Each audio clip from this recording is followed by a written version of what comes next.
Good morning, Dr. Eric Leginski here, Fanwood Back Relief Center. Today we're going to talk about chiropractic care for the aging back.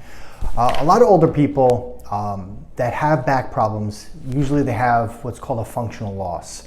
It affects their daily activities, getting in and out of bed, caring for themselves, in and out of the car, grocery shopping, chores around the house. All these things become cumbersome when the lower back becomes aged and there develops problems. One of the most common things we see is that the tissues start to stiffen up, and there's specific conditions that will develop, like degenerative disc disease, spinal stenosis are two. And we're going to talk about spinal stenosis today to start off with. Spinal stenosis, stenosis by definition means narrowing. So what happens is the holes where the nerves pass through different tissues of the body, as they pass through the spinal column and through where the two vertebrae join, there's a hole there. And when that hole gets smaller, it's called stenosis. And when that gets smaller, it starts to choke off some of the nerve supply, affects how those tissues function.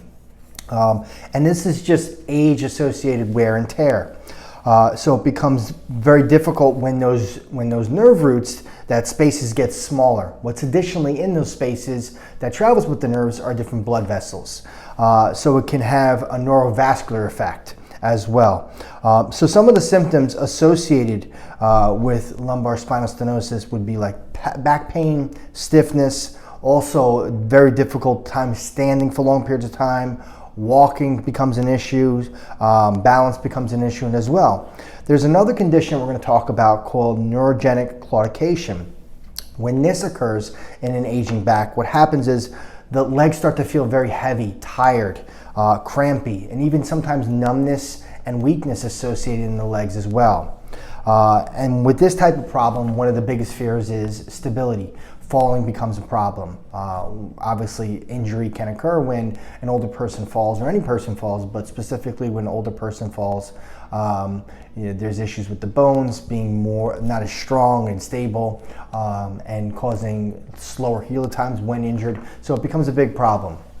The good news is there's a lot of non-surgical approaches to helping this type of patient with this aging back, whether it's degenerative disc disease, neurogenic claudication, or spinal stenosis.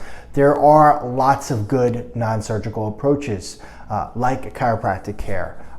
Keeping everything in the right position and functional is important. Physical therapy stretches and exercises, keeping everything as least stiff as possible and as stable as possible through stability exercises are very important. So if you are suffering with issues due to an aging back, there is hope and we can help, and there's things that can be done both in the office as well as modifications at home, as far as ergonomics, lifestyle changes, dietary changes, supplements you can take that can help slow down the aging back process and get your quality of life up as well. So that's all we have today. If you have any questions about this topic at all, shoot me a message, give us a call. We're here and always welcoming your messages and calls. Hopefully everyone has a great day, and we will talk to you next time. So long.